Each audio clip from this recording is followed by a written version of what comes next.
Hi everyone, welcome to Polity UPSC Prelims Syllabus Navigation. അപ്പോൾ ഇന്ന് നമ്മൾ നോക്കാൻ പോകുന്നത് പൊളിറ്റി റിലേറ്റഡ് ആയിട്ട് എന്തൊക്കെ കാര്യങ്ങളാണ് യു പി എസ് സിക്ക് വേണ്ടി പഠിക്കേണ്ടത് എന്നുള്ളതാണ്. അപ്പം ഓൾറെഡി നമ്മൾ ഓവർ ദ 6 to 7 months കൊണ്ട് എങ്ങനെയാണ് യു പി എസ് സിക്ക് വേണ്ടിയിട്ടുള്ള പല സബ്ജക്റ്റുകളും കവർ ചെയ്യുന്നു എന്നുള്ള ഒരു ഇൻട്രോ വീഡിയോ ചെയ്തിട്ടുണ്ട്. അപ്പൊ അത് കാണാത്തവര് അത് കണ്ടിട്ട് ഇത് വന്നിട്ട് കാണാം. അപ്പോൾ പൊളിറ്റി നോക്കിക്കഴിഞ്ഞാൽ 2018 തൊട്ട് 2024 വരെ ഓരോ വർഷവും എത്ര ക്വസ്റ്റ്യൻസ് ചോദിച്ചു എന്നുള്ളതാണ് ഈ ഒരു ടേബിളിൽ കാണിച്ചിരിക്കുന്നത്. ഇപ്പൊ 2018 നോക്കിക്കഴിഞ്ഞാൽ 17 ക്വസ്റ്റ്യൻസ് ഉണ്ടായിരുന്നു. 19 അത് കുറച്ചും കൂടെ കുറഞ്ഞ് 13 ക്വസ്റ്റ്യൻസ് ആയി. 20 ആയപ്പോൾ അത് വീണ്ടും കൂടി 18, 21 ആയപ്പോൾ 22 ക്വസ്റ്റ്യൻസ് ചോദിച്ചിട്ടാണ്. പിന്നെ 22-ലും 23-ലും അറൌണ്ട് 14 ക്വസ്റ്റ്യൻസ് വന്നു. 24-ല് അപ്രോക്സിമേറ്റ്ലി 17 ക്വസ്റ്റ്യൻസ് വന്നു. അപ്പൊ അതുകൊണ്ട് തന്നെ നമുക്ക് 2025-ല് ഈ ഒരു റേഞ്ചിലൊക്കെ തന്നെ ക്വസ്റ്റ്യൻസ് എക്സ്പെക്ട് ചെയ്യാം. ഒരു പൊളിറ്റി പെർസ്പെക്റ്റീവിൽ പറയുകയാണെങ്കിൽ പഠിച്ചു കഴിഞ്ഞാൽ റിട്ടേൺ ഓഫ് ഇൻവെസ്റ്റ്മെന്റ് ഏറ്റവും കൂടുതലുള്ള ഒരു സബ്ജക്റ്റ് കൂടിയാണ് പൊളിറ്റി. ഇനി ഇതിന് വേണ്ടിയിട്ട് പ്രധാനമായിട്ടും നമുക്ക് രണ്ട് റിസോഴ്സുകളാണ് ഉള്ളത്. ഒന്ന് NCERT ആണ്. സെക്കൻഡ് വൺ എന്ന് പറയുന്നത് ഇന്ത്യൻ പൊളിറ്റി ഉണ്ട്. ലക്ഷ്മികാന്ത് എന്ന് പറയുന്ന നമ്മളെല്ലാവരും പഠിക്കുന്ന ബുക്കാണ് Indian polity for UPSC by M. Laxmikanth. അപ്പം ഈ രണ്ട് resource plus current affairs sufficient ആണ് പൊളിറ്റിയിൽ നിന്ന് വരുന്ന ക്വസ്റ്റ്യൻസ് ട്രാക്ക് ചെയ്യാനായിട്ട്. അപ്പോ NCERT നമുക്കുള്ളൊരു ബുക്ക് എന്ന് പറയുന്നത് ഇന്ത്യൻ കോൺസ്റ്റിറ്റ്യൂഷൻ ആൻഡ് വർക്ക് എന്ന് പറയുന്ന ഒരു ബുക്കാണ്. ഇത് 11th സ്റ്റാൻഡേർഡ് NCERT ആണ്. ഇതിൽ നമുക്ക് 10 ചാപ്റ്റേഴ്സ് ആണ് പഠിക്കാനുള്ളത്. ആദ്യം കോൺസ്റ്റിറ്റ്യൂഷൻ എന്താണ്, അതിനെപ്പറ്റി ഒരു ബ്രീഫ് ഇൻട്രോ വരുന്നതാണ് ചാപ്റ്റർ 1. ഇനി നമുക്ക് കുറെ അധികം റൈറ്റ്സ് ഇന്ത്യൻ കോൺസ്റ്റിറ്റ്യൂഷൻ പ്രൊവൈഡ് ചെയ്യുന്നുണ്ട്. അതിനെപ്പറ്റി എക്സ്പ്ലെയിൻ ചെയ്യുന്നതാണ് ചാപ്റ്റർ 2. ചാപ്റ്റർ 3ലേക്ക് വരുമ്പോൾ ഇലക്ഷനും എങ്ങനെയാണ് നമ്മുടെ ഒരു റെപ്രസെന്റേറ്റീവ് ഡെമോക്രസി എന്നുള്ളതും. 4th വരുമ്പോൾ എക്സിക്യൂട്ടീവ്. 5th നമ്മൾ ലെജിസ്ലേച്ചറിനെ പറ്റി പാർലമെന്റും സ്റ്റേറ്റ് ലെജിസ്ലേച്ചറിനെ പറ്റിയും പഠിക്കും. 6th വരുമ്പോൾ ജുഡീഷ്യറി. 7th എന്ന് പറയുന്നത് ഫെഡറലിസം കോൺസെപ്റ്റുകളെ പറ്റിയിട്ടും. 8th ചാപ്റ്റർ പഠിക്കുന്ന ലോക്കൽ ഗവൺമെന്റ്സ് ആണ്. പഞ്ചായത്തുകളെ പറ്റിയിട്ടും മുനിസിപ്പാലിറ്റീസിനെ പറ്റിയിട്ടും പഠിക്കും. 9th ചാപ്റ്ററിൽ constitution as a living document ആണ്. കോൺസ്റ്റിറ്റ്യൂഷൻ നമുക്ക് എപ്പോഴും ചേഞ്ചസ് വന്നുകൊണ്ടിരിക്കുന്ന ഒരു ഇതാണ്. ബിക്കോസ് മാറുന്ന ഇതനുസരിച്ചിട്ട് നമുക്ക് അതിനകത്ത് ചേഞ്ചസ് കൊണ്ടുവരണം. That is why constitution as a living document എന്ന് പറയുന്നത്. അതുവഴി നമുക്ക് അമെൻമെന്റിനുള്ള പ്രൊസീജിയേഴ്സ് ഉണ്ട്. അമെൻമെന്റ് വഴി നമുക്ക് ചേഞ്ചസ് കൊണ്ടുവരാം, ബേസിക് സ്ട്രക്ചറിനെ അഫക്റ്റ് ചെയ്യാതെ. പിന്നെ ഫിലോസഫി ഓഫ് ദി കോൺസ്റ്റിറ്റ്യൂഷൻ എന്താണ്. അപ്പൊ ഇങ്ങനെ ഒരു 10 ചാപ്റ്റേഴ്സ് ആണ് ഈ ഒരു NCERT-ക്കകത്ത് വരുന്നത്. അത് നമ്മൾ നമ്മുടെ ഈ ഒരു പല പല വീഡിയോസുകളിലായിട്ട് നമ്മൾ ജൂലൈ ഓഗസ്റ്റ് മന്തിൽ കവർ ചെയ്യും. ഇനി വരുന്നത് നമ്മൾ സെക്കൻഡ് പറഞ്ഞ ബുക്കാണ്, ദറ്റ് ഈസ് ലക്ഷ്മികാന്ത്. ലക്ഷ്മികാന്തിൽ തന്നെ നമുക്ക് പല പാർട്സുകളുണ്ട്. അതിൽ പാർട്ട് 1-നകത്ത് വരുന്നതാണ് കോൺസ്റ്റിറ്റ്യൂഷണൽ ഫ്രെയിംവർക്ക് എന്ന് പറയുന്നത്. അപ്പോൾ കോൺസ്റ്റിറ്റ്യൂഷണൽ ഫ്രെയിംവർക്കിനെ പറ്റി പറയുമ്പോൾ ഫസ്റ്റ് ഓഫ് ഓൾ നമ്മൾ അതിനകത്തുള്ള ഹിസ്റ്റോറിക്കൽ ബാക്ക്ഗ്രൗണ്ട് ആണ് ഫസ്റ്റ് പറയുന്നത്.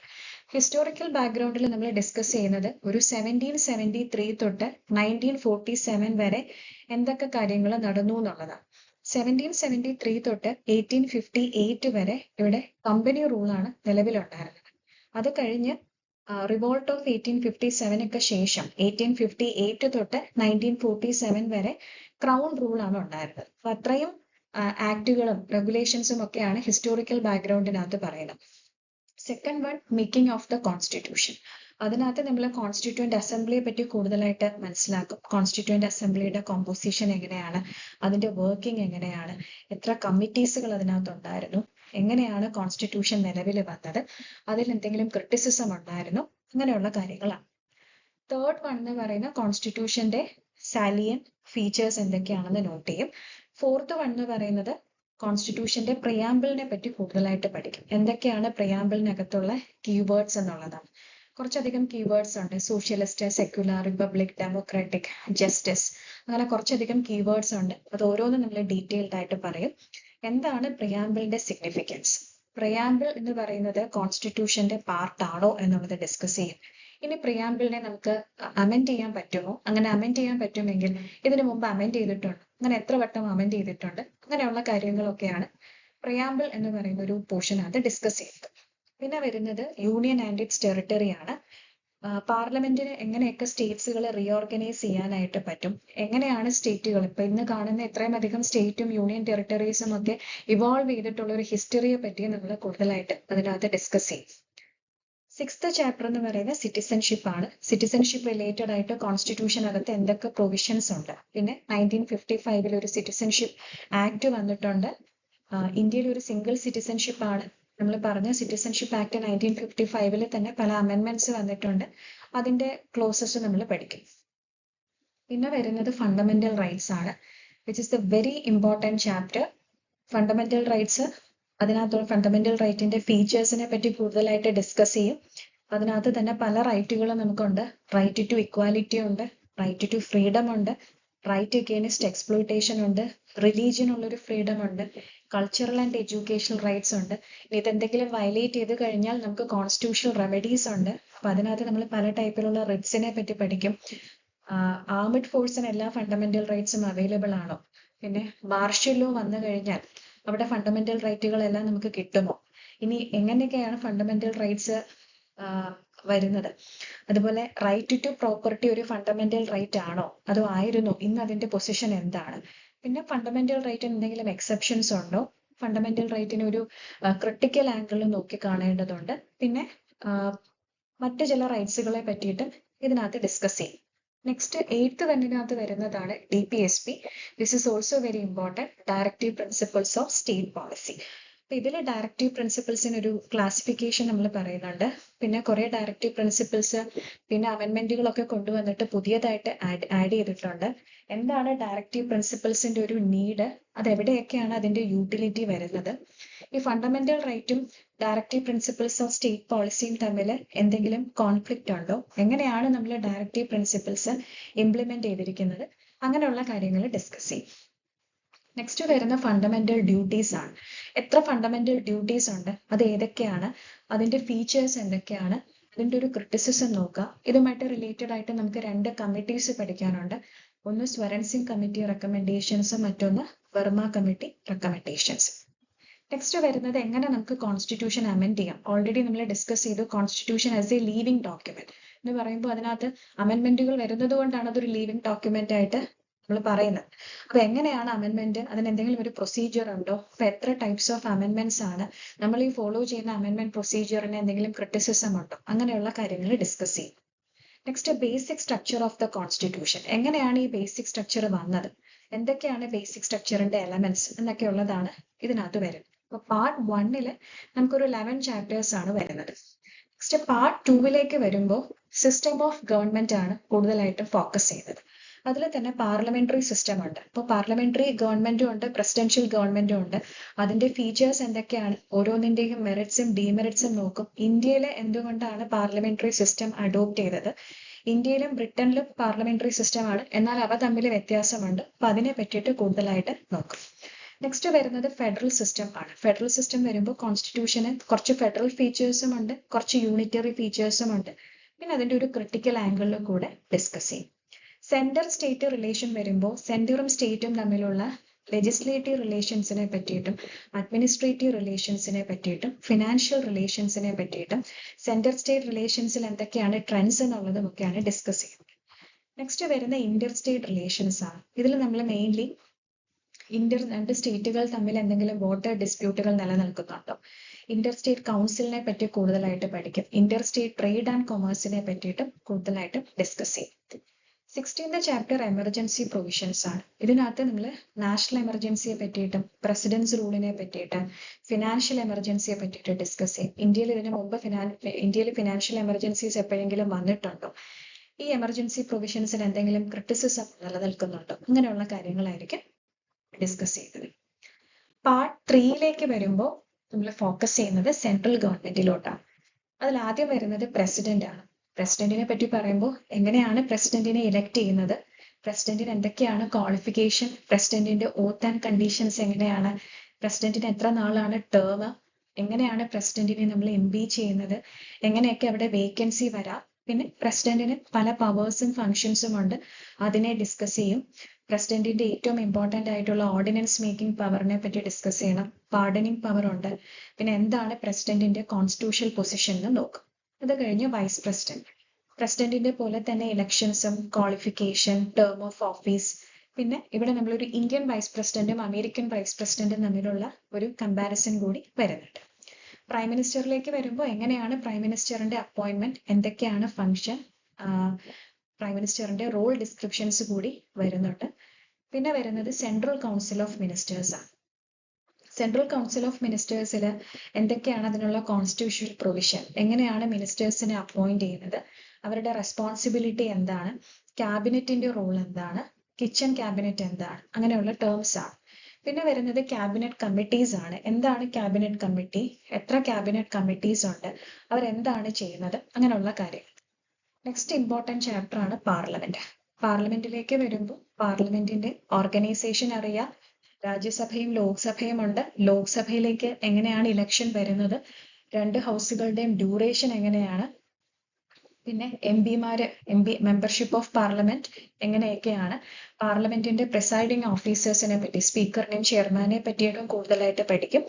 പാർലമെന്റ് ലീഡേഴ്സിനെ പറ്റിയിട്ടും പാർലമെന്റിൽ എന്തൊക്കെ ടൈപ്പ് സെഷൻസുകളാണ് ഉള്ളത്, പിന്നെ പാർലമെന്ററി പ്രൊസീഡിങ്സിന് നമുക്ക് പല ഡിവൈസസ് ഉണ്ട്, 0 അവർ, ക്വസ്റ്റ്യൻ അവർ, അഡ്ജോൺമെന്റ് പോലെയുള്ള, അതിനെപ്പറ്റി ഡിസ്കസ് ചെയ്യും. പിന്നെ പാർലമെന്റിലെ ലെജിസ്ലേറ്റീവ് പ്രൊസീജിയേഴ്സ് എങ്ങനെയാണ് ബില്ല് പാസ്സാക്കുന്നത്, ഓർഡിനറി ബിൽ എങ്ങനെയാണ് പാസ്സാക്കുന്നത്, മണി ബിൽ എങ്ങനെയാണ് പാസ്സാക്കുന്നത്, ഫിനാൻസ് ബിൽ എങ്ങനെയാണ് പാസ്സാക്കുന്നത്, പിന്നെ എപ്പോഴാണ് ജോയിന്റ് സിറ്റിംഗിന്റെ ആവശ്യം വരുന്നത്, പാർലമെന്റിൽ എങ്ങനെയാണ് ഒരു ബഡ്ജറ്റ് പാസ്സാക്കുന്നത്. പിന്നെ പാർലമെന്റിന് മൾട്ടി ഫങ്ഷണൽ റോൾ ഉണ്ട്, ആ റോളിനെ പറ്റി കൂടുതലായിട്ട് ഡിസ്കസ് ചെയ്യും. പിന്നെ പാർലമെന്ററി കൺട്രോളിൽ എന്തെങ്കിലും ഒരു ഇൻഎഫക്റ്റീവ്നെസ് ഉണ്ടോ എന്നുള്ളത്, രാജ്യസഭയുടെ പൊസിഷൻ എങ്ങനെയാണ്, പിന്നെ കുറച്ച് പാർലമെന്ററി പ്രിവിലേജസിനെ പറ്റിയിട്ടും പാർലമെന്ററി സൂവറിനിറ്റിയെ പറ്റിയിട്ടും പഠിക്കുന്ന ഒരു ഇമ്പോർട്ടൻറ്റ് ചാപ്റ്റർ ആണ് പാർലമെന്റ്. പാർലമെന്ററി കമ്മിറ്റീസിലേക്ക് പോകുമ്പോൾ കൂടുതലായിട്ടും നമ്മൾ ഡിഫറെന്റ് ടൈപ്സ് ഓഫ് കമ്മിറ്റീസിനെ പറ്റിയിട്ടാണ് അതിനകത്ത് പഠിക്കുന്നത്. പബ്ലിക് അക്കൗണ്ട് കമ്മിറ്റീസ് ഉണ്ട്, എത്തിക്സ് കമ്മിറ്റീസ് ഉണ്ട്, അങ്ങനെയുള്ള ഡിഫറെന്റ് കമ്മിറ്റീസ് ആയിരിക്കും അതിനകത്ത് വരുന്നത്. പാർലമെന്ററി ഫോറത്തിലേക്ക് വരുമ്പോൾ എങ്ങനെയാണ് ഫോറം എസ്റ്റാബ്ലിഷ് ചെയ്യുന്നത്, എന്താണ് പാർലമെന്ററി ഫോറത്തിന്റെ ഒബ്ജക്റ്റീവ്, അതിന്റെ കോമ്പോസിഷൻ ആൻഡ് ഫങ്ഷൻസ് എന്തൊക്കെയാണ്, അങ്ങനെയുള്ള ഡീറ്റെയിൽസ് ആയിരിക്കും. സുപ്രീം കോർട്ടിലേക്ക് വരുമ്പോൾ സുപ്രീം കോർട്ടിന്റെ ഓർഗനൈസേഷൻ എങ്ങനെയാണ്, എന്താണ് കോർട്ട് പ്രൊസീജിയർ, സുപ്രീം കോർട്ടിന് എന്തൊക്കെയാണ് ഇൻഡിപെൻഡൻസ് പ്രൊവൈഡ് ചെയ്യുന്ന ഫാക്ടേഴ്സ് എന്തൊക്കെയാണ്, അങ്ങനെയുള്ള കാര്യങ്ങളായിരിക്കും വരുന്നത്. നെക്സ്റ്റ് വരുന്നത് ഗവർണർ ആണ്. ഗവർണർ എങ്ങനെയാണ് ഗവർണറിന്റെ അപ്പോയിന്റ്മെന്റ്, ഗവർണർ ഓഫീസിന്റെ കണ്ടീഷൻസ് എങ്ങനെയാണ്, അതിന് ടേം ഉണ്ടോ, എന്തൊക്കെയാണ് ഗവർണറിന്റെ power and functions, constitutional position എന്താണ് ഗവർണറുടെ. നെക്സ്റ്റ് ചീഫ് മിനിസ്റ്റർ ആണ്.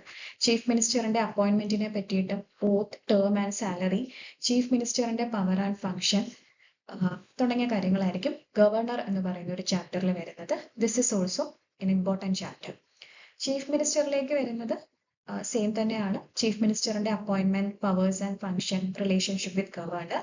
സ്റ്റേറ്റ് കൗൺസിൽ ഓഫ് മിനിസ്റ്റേഴ്സിലേക്ക് വരുമ്പോഴും അതിന്റെ അപ്പോയിന്റ്മെന്റും റെസ്പോൺസിബിലിറ്റീസും ആയിരിക്കും വരുന്നത്. സ്റ്റേറ്റ് ലെജിസ്ലേച്ചറിലോട്ട് വരുമ്പോൾ മോർ അബൌട്ട് നമ്മൾ ലെജിസ്ലേറ്റീവ് അസംബ്ലിയെ പറ്റിയിട്ടും ലെജിസ്ലേറ്റീവ് കൗൺസിലിനെ പറ്റിയിട്ടും ഡിസ്കസ് ചെയ്യും. ആ രണ്ട് ഹൗസുകളുടെയും ഡ്യൂറേഷൻ എങ്ങനെയാണ്, അവിടുത്തെ പ്രിസൈഡിംഗ് ഓഫീസേഴ്സ് ആരൊക്കെയാണ്, എന്താണ് ലെജിസ്ലേറ്റീവ് കൗൺസിലിന്റെ പൊസിഷൻ എന്നൊക്കെയുള്ള കാര്യങ്ങൾ, എങ്ങനെയാണ് ബില്ല് പാസ്സാക്കുന്നത്, അങ്ങനെയുള്ള കാര്യങ്ങളായിരിക്കും ഡിസ്കസ് ചെയ്യുന്നത്.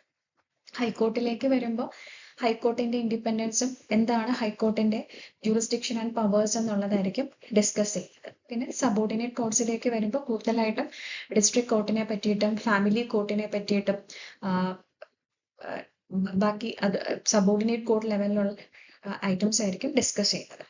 ഇനി ചില സ്റ്റേറ്റുകൾക്ക് സ്പെഷ്യൽ പ്രൊവിഷൻസ് കൊടുക്കുന്നുണ്ട്. For example Nagaland, Sikkim, Mizoram, Karnataka. അപ്പൊ അങ്ങനെയൊക്കെയുള്ള സ്റ്റേറ്റുകൾക്ക് എന്താണ് സ്പെഷ്യൽ പ്രൊവിഷൻസ്, അതുമായിട്ട് റിലേറ്റഡ് ആയിട്ട് വരുന്ന ആർട്ടിക്കിൾസ് എന്തൊക്കെയാണ് തുടങ്ങിയതാണ് സ്പെഷ്യൽ പ്രൊവിഷൻ ഫോർ സം സ്റ്റേറ്റ്സിൽ ഡിസ്കസ് ചെയ്യുന്നത്. പാർട്ട് 5ലേക്ക് വരുമ്പോൾ നമ്മൾ ലോക്കൽ ഗവൺമെന്റിനെ പറ്റിയാണ് ഡിസ്കസ് ചെയ്യുന്നത്. അതിൽ പ്രധാനമായിട്ടും റൂറൽ ആണെങ്കിൽ പഞ്ചായത്ത് രാജും അർബൻ ആണെങ്കിൽ മുനിസിപ്പാലിറ്റീസും ആയിരിക്കും.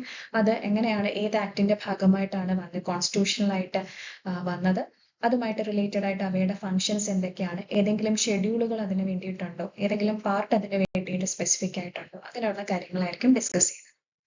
പാർട്ട് 6ലേക്ക് വരുമ്പോൾ union territories and special areas ആണ്. അതിലൊന്ന് യൂണിയൻ ടെറിട്ടറീസിനെ പറ്റി കൂടുതലായിട്ട് ഡിസ്കസ് ചെയ്യും. പിന്നെ ഷെഡ്യൂൾഡ് ആൻഡ് ട്രൈബൽ ഏരിയാസിനെ പറ്റിയിട്ടാണ്. അതിനെന്തൊക്കെയാണ് അതിന്റെ പ്രത്യേകതകൾ ഉള്ളത്, ഇതുമായിട്ട് റിലേറ്റഡ് ആയിട്ട് ഏതെങ്കിലും ഷെഡ്യൂളുകൾ ഉണ്ടോ, ഷെഡ്യൂൾ 5ഉം ഷെഡ്യൂൾ 6ഉം എന്തിനെ പറ്റിയാണ് പറയുന്നത്, അങ്ങനെയുള്ള കാര്യങ്ങളാണ് പാർട്ട് 6-നകത്ത് വരുന്നത്. പാർട്ട് 7-ലേക്ക് വരുമ്പോൾ നമുക്ക് കുറച്ച് കോൺസ്റ്റിറ്റ്യൂഷണൽ ബോഡീസ് ഉണ്ട്. അത് ഏതൊക്കെയാണ്, അതിന്റെ ഫങ്ഷൻസ് എന്തൊക്കെയാണ് തുടങ്ങിയ കാര്യങ്ങളായിരിക്കും. ഇപ്പൊ ഫോർ എക്സാമ്പിൾ ഇലക്ഷൻ കമ്മീഷൻ ഉണ്ട്, UPSC, state PSC, finance commission, നമുക്കൊരു നാഷണൽ കമ്മീഷൻ ഫോർ SC ഉണ്ട്, നാഷണൽ കമ്മീഷൻ ഫോർ ST ഉണ്ട്. ലിംഗ്വിസ്റ്റിക് മൈനോറിറ്റീസിനാണെങ്കിൽ ഒരു സ്പെഷ്യൽ ഓഫീസർ ഉണ്ട്, CAG വരുന്നുണ്ട്, അറ്റോർണി ജനറൽ ഓഫ് ഇന്ത്യയും അഡ്വക്കേറ്റ് ജനറൽ ഓഫ് ദ സ്റ്റേറ്റും വരുന്നുണ്ട്, പിന്നെ നാഷണൽ കമ്മീഷൻ ഫോർ ബാക്ക്വേർഡ് ക്ലാസസും വരുന്നുണ്ട്. ഇനി കുറച്ച് നോൺ കോൺസ്റ്റിറ്റ്യൂഷണൽ ബോഡീസ് ആണ്. നാഷണൽ ഹ്യൂമൻ റൈറ്റ്സ് കമ്മീഷൻ ഉണ്ട്. സിമിലർലി സ്റ്റേറ്റിലോട്ട് വരുമ്പോൾ state human right commission, central information കമ്മീഷനും കറസ്പോണ്ടിങ് ആയിട്ട് സ്റ്റേറ്റിൽ സ്റ്റേറ്റ് ഇൻഫർമേഷൻ കമ്മീഷൻ ഉണ്ട്. CBI പറ്റിയിട്ടും സെൻട്രൽ വിജിലൻസ് കമ്മീഷനെ പറ്റിയിട്ടും ലോക്പാൽ ആൻഡ് ലോക ആയുക്താസിനെ പറ്റിയിട്ടുമായിരിക്കും പാർട്ട് 8 നമ്മൾ ഡിസ്കസ് ചെയ്തത്. പാർട്ട് 9-ലേക്ക് വരുമ്പോൾ മറ്റ് കോൺസ്റ്റിറ്റ്യൂഷണൽ ഡയമെൻഷൻസും കൂടെ ക്വിക്ലി ഒന്ന് പോയിരിക്കും. ഇപ്പൊ കോപ്പറേറ്റീവ് സൊസൈറ്റീസ് വരുന്നുണ്ട്, അതുമായിട്ട് ബന്ധപ്പെട്ടുള്ള ആക്ട് ഏതാണ്, എന്തൊക്കെ ആർട്ടിക്കിൾസ് ആണ് വരുന്നത്, ഒഫീഷ്യൽ ലാംഗ്വേജ് എന്താണ്, പബ്ലിക് സർവീസിനെ പറ്റി പറയുന്നുണ്ട്, ട്രിബ്യൂണൽസിനെ പറ്റി നമ്മൾ കൂടുതലായിട്ട് ഡിസ്കസ് ചെയ്യുന്നുണ്ട്, rights and liabilities of the government, പിന്നെ authoritative text of the constitution in Hindi language, പിന്നെ ചില ക്ലാസ്സുകൾക്ക് നമ്മൾ സ്പെഷ്യൽ പ്രൊവിഷൻസ് കൊടുക്കുന്നുണ്ട്, വിമന് സ്പെഷ്യൽ പ്രൊവിഷൻസ് കൊടുക്കുന്നുണ്ട്, അങ്ങനെയുള്ള കാര്യങ്ങൾ. പിന്നെ എന്താണ് പൊളിറ്റിക്കൽ പാർട്ടി, എന്തിന്റെ ബേസിസിലാണ് ഒരു പാർട്ടിയെ നമ്മൾ നാഷണൽ പാർട്ടി എന്ന് വിളിക്കുന്നത്, അങ്ങനെയുള്ള കാര്യങ്ങൾ അതിനകത്ത് ഡിസ്കസ് ചെയ്യും. പിന്നെ ഇലക്ഷൻസ് റിലേറ്റഡ് ആയിട്ടുള്ള ലോസും ഇലക്ടോറൽ റീഫോംസ് എന്തൊക്കെ കൊണ്ടുവന്നിട്ടുണ്ട്, ആന്റി ഡിഫെക്ഷൻ ലോയെ പറ്റി കൂടുതലായിട്ട് പഠിക്കും. അതുമായിട്ട് ബന്ധപ്പെട്ട് വരുന്ന ഷെഡ്യൂൾ ഏതൊക്കെയാണ്, എന്തൊക്കെയാണ് അതിനകത്തുള്ള പ്രൊവിഷൻസ്, അതിനകത്ത് എങ്ങനെയാണ് ഇൻഡിപെൻഡന്റ് മെമ്പേഴ്സിനും നോമിനേറ്റ് മെമ്പേഴ്സിനും ഇലക്റ്റഡ് മെമ്പേഴ്സിനും ഒക്കെയുള്ള പ്രൊവിഷൻസ് എന്തൊക്കെയാണ്, പിന്നെ പ്രഷർ ഗ്രൂപ്പിനെ പറ്റിയിട്ടും നാഷണൽ ഇന്റഗ്രേഷൻ ആൻഡ് ഫോറിൻ പോളിസിയെ പറ്റിയിട്ടും ഡിസ്കസ് ചെയ്യും. ഫൈനലി വരുന്നത് വർക്കിംഗ് ഓഫ് ദ കോൺസ്റ്റിറ്റ്യൂഷൻ ആണ്. There is a national commission to review the working of the constitution. ഇത്രയും ആണ് ഇതിനകത്ത് നമുക്ക് ഡിസ്കസ്ഡ് ആയിട്ട് വരുന്നത്. അറൌണ്ട് പാർട്ട് ഇത്രയും അധികം പാർട്സ് വരുന്നുണ്ട്, അറൌണ്ട് 70-ഓളം ചാപ്റ്റേഴ്സ് വരുന്നുണ്ട്. ബട്ട് മെജോറിറ്റി ഓഫ് ദ ചാപ്റ്റേഴ്സും 10 to 20 മിനിറ്റ്സിൽ നമുക്ക് കവർ ചെയ്യാൻ പറ്റുന്നതാണ്. ഇതിൽ അതിനേക്കാൾ കൂടുതൽ ടൈം എടുത്ത് ഡീറ്റെയിൽഡ് ആയിട്ട് വരുന്ന ചാപ്റ്റേഴ്സ് എന്ന് പറയുന്നത് വളരെ കുറവാണ്. ഫോർ എക്സാമ്പിൾ ഫണ്ടമെന്റൽ റൈറ്റ്സ് കൂടുതൽ ടൈം എടുക്കുന്നതാണ്. സിമിലർലി പാർലമെന്റ് ആണെങ്കിലും കൂടുതൽ ടൈം എടുക്കുന്നതാണ്. അതൊക്കെ മാറ്റി നിർത്തി കഴിഞ്ഞാൽ മെജോറിറ്റി അറൌണ്ട് 80% ഓഫ് ദ ചാപ്റ്റേഴ്സും നമുക്ക് ഒരു 15 to 20 മിനിറ്റ്സ് വീഡിയോസിൽ കവർ ചെയ്യാനായിട്ട് പറ്റും. പിന്നെ പ്ലസ് അതിന്റെ PYQ കൂടി നോക്കിക്കഴിഞ്ഞാൽ ഫുള്ളി നമുക്കൊരു വ്യൂ കിട്ടും. So that's all about for today. Thank you. Please do subscribe and watch the remaining videos. Thank you.